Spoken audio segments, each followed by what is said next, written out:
नमस्कार दोस्तों, स्वागत है आप सभी का इस वीडियो में। इसमें हम बात करेंगे अयोध्या के राम भक्तों की, रामलला के उन दर्शनार्थियों की जो इस समय अयोध्या की ओर कूच कर चुके हैं। मैं कूच कर चुके हैं शब्द का इस्तेमाल कर रहा हूँ। आज अयोध्या में जो मैंने देखा विजुअल्स के जरिए, वीडियो के जरिए, वो दृश्य अच्छे नहीं थे। इतनी भीड़ प्रशासन के पसीने छूट गए। जितने इंतजामात किए गए थे भीड़ प्रबंधन के लिए, सब धरे के धरे रह गए। कुछ लोग बेहोश हो गए, दम घुटने की वजह से उनकी सांसें रुकने की हो गई थी। लेकिन सुरक्षा में तैनात जवानों ने पूरी जी जान से नॉन स्टॉप सबकी सहायता की, सबको मदद पहुंचाई। लेकिन प्रश्न ये है कि इसका समाधान क्या हो सकता है? क्या प्रशासन को, क्या उत्तर प्रदेश सरकार को इसकी उम्मीद थी कि कितने भक्त आएंगे? क्या कोई योजना थी? आज जो मुझे सबसे बड़ा लूपहोल दिखा वो यह कि प्रवेश द्वार एक ही है। मुझे जो राम जन्मभूमि मार्ग जिसे बोलते हैं, जो मैं समझ पा रहा हूँ तस्वीर के जरिए, कि प्रवेश द्वार एक ही है और उसी प्रवेश द्वार पर सिक्योरिटी चेकअप हो रहा है और फिर एक एक करके दर्शनार्थियों को छोड़ा जा रहा है। मेरा सुझाव ये है कि राम जन्मभूमि परिसर में प्रवेश के लिए कुछ और मार्ग बनाए जाएं। यदि वो योजना में नहीं है, यदि वो मास्टर प्लान में नहीं है, तो इन्हें मास्टर प्लान में शामिल किया जाए और प्रवेश के लिए और रास्ते खोले जाएं।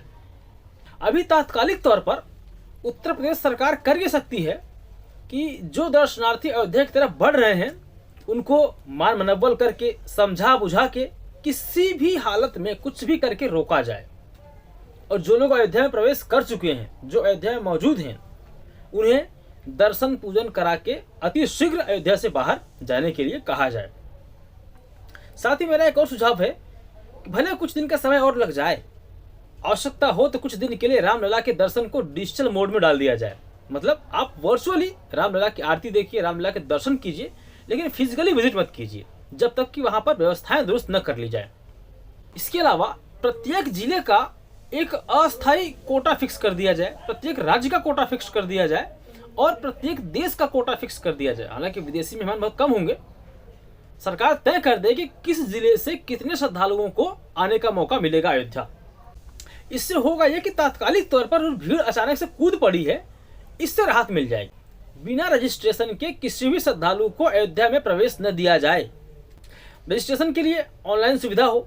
आजकल बहुत सारे ऐप्स हैं, पेटीएम से हैं और भी जितने भी इंटरमीडियरीज ऐप हैं पेमेंट्स के, सब पर, इवन बुक माई शो पर भी आप रजिस्ट्रेशन के लिंक डाल दो।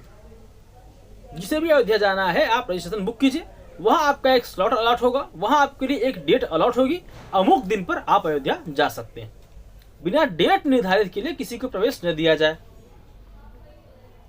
इसके अलावा क्योंकि देश में हर कोई तो मोबाइल यूज नहीं करता होगा, हर किसी को शायद उतनी जागरूकता नहीं होगी, तो इसके लिए करना यह चाहिए कि अगर कोई व्यक्ति अयोध्या आ गया है, श्रद्धालु है, तो registration on the spot facility उसे दी जाए। लेकिन ये रेयरेस्ट ऑफ रेयर केस में, सबके लिए नहीं। बुजुर्गों के लिए हो सकता है, 60 साल से ऊपर के लोग हैं उनके लिए हो सकता है, फिजिकली चैलेंजिंग लोग हैं जिनके हाँ इनको मिलना चाहिए सुविधा, तो उन्हें सुविधा दी जा सकती है। लेकिन अगर आप सबका स्लॉट बुक कर देंगे, सबको एक डेट, जिसे होता है ना कि अपॉइंटमेंट मिल जाना किसी व्यक्ति को, तो सबको रामलला के दर्शन का अपॉइंटमेंट दिया जाए कि ये आपकी डेट है, ये आपका स्लॉट है, आपको इसी स्लॉट में पहुंचना है। ऐसा नहीं कि आपका स्लॉट दोपहर 3 बजे का है और आप सुबह लाइन लगा पहुंच गए हैं, नहीं, ये नहीं करना है। ये तात्कालिक तौर पर मैं बता रहा हूं। अगर अभी जो अप्रत्याशित भीड़ है इसको रोकना है तो उत्तर प्रदेश शासन को ये उपाय तुरंत कर लेने चाहिए, ताकि अयोध्या आने वाले प्रत्येक श्रद्धालु को, प्रत्येक राम भक्त को रामलला के दर्शन हो सके, वो रामलला का पूजन कर सके। नमस्कार।